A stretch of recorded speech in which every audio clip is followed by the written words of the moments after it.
माननीय supreme court के द्वारा दिनांक 28 नवंबर 2023 को NIOS डीएलएड के संदर्भ में दिए गए फैसले के बाद से सभी अभ्यर्थियों के मन में ये संशय था कि बीपीएससी टीआरई 2 में अपर प्राइमरी यानी 6 से 8 और प्राइमरी यानी 1 से 5 वाली भर्ती में NIOS से डीएलएड करने वाले अभ्यर्थियों को मौका मिलेगा अथवा नहीं। इसके संबंध में बीपीएससी ने एक पब्लिक नोटिस जारी की है, जिसे डिटेल में समझेंगे, अंत तक जरूर जुड़े रहिएगा, स्पेशली NIOS के संदर्भ में। नमस्कार दोस्तों, मेरा नाम है नीरज, आप देख रहे हैं व्यू बिट यूट्यूब चैनल। अगर आप इस चैनल पर पहली बार विजिट कर रहे हैं तो इसको सब्सक्राइब करते हुए बेल आइकन को प्रेस करना ना भूलें।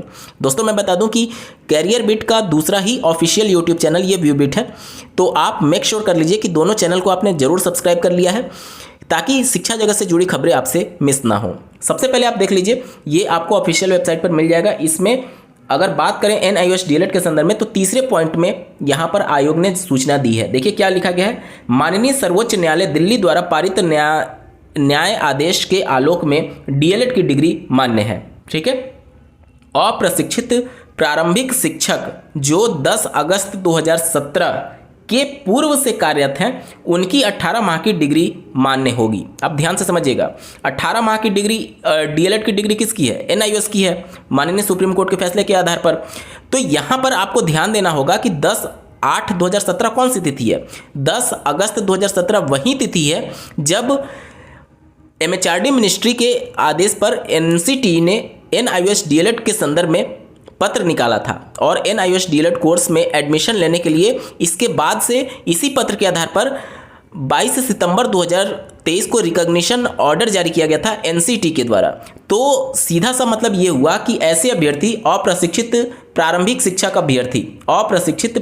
शिक्षक अभ्यर्थी जो दिनांक 10 अगस्त 2017 के पूर्व से कार्यरत हैं, अब जाहिर सी बात है आप कार्यरत रहे होंगे, इन सर्विस रहे होंगे, तभी आप NIOS से डीएलएड करने के लिए आवेदन कर सकते थे, क्योंकि NIOS में तो वही अभ्यर्थी एडमिशन ले सकता था जो इन सर्विस में हो। अब इन सर्विस या तो आप प्राइवेट में हो सकते हैं, एडेड में हो सकते हैं, या फिर गवर्नमेंट में हो सकते हैं। यानी कि ऐसे अभ्यर्थी जो 10 अगस्त 2017 से पहले इन सर्विस थे, कार्यरत थे, चाहे वो प्राइवेट में हो, सरकारी में हो या फिर एडेड में हो, और उसके बाद से उन्होंने 18 माह का NIOS डीएलएड कोर्स किया, तो ऐसे अभ्यर्थियों का NIOS डीएलएड मान्य होगा। सीधे सा मतलब ये है कि बीपीएससी टीआरई 2 में NIOS डीएलएड अभ्यर्थियों को पात्र माना गया है। साफ शब्दों में देखिए, इससे यही बातें क्लियर हो रही हैं, क्योंकि यहाँ पर साफ शब्दों में बोला गया है कि सर्वोच्च न्यायालय दिल्ली द्वारा पारित न्याय आदेश के आलोक में डीएलएड की डिग्री मान्य है और अप्रशिक्षित प्रारंभिक शिक्षक, अप्रशिक्षित का मतलब जो अनट्रेंड थे, और कब से?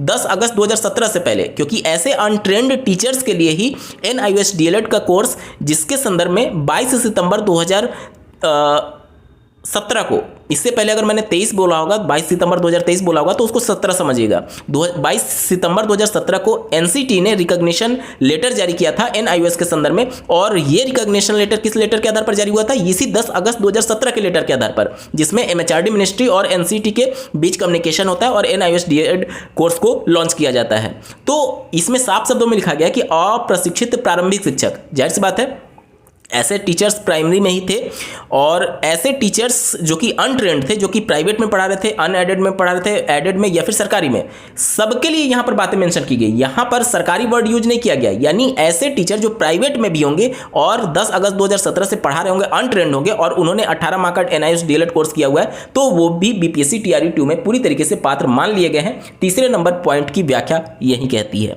इसका मतलब ये हो गया कि बीपीएससी टीआरई 2 में जितने भी NIOS कैंडिडेट आवेदन किए हुए हैं, सब लोग परीक्षा देने के लिए पूरी तरीके से एलिजिबल हैं आयोग के अनुसार। इस वीडियो को देखने के लिए आपका बहुत बहुत धन्यवाद। भगवान करे आपका दिन शुभ हो।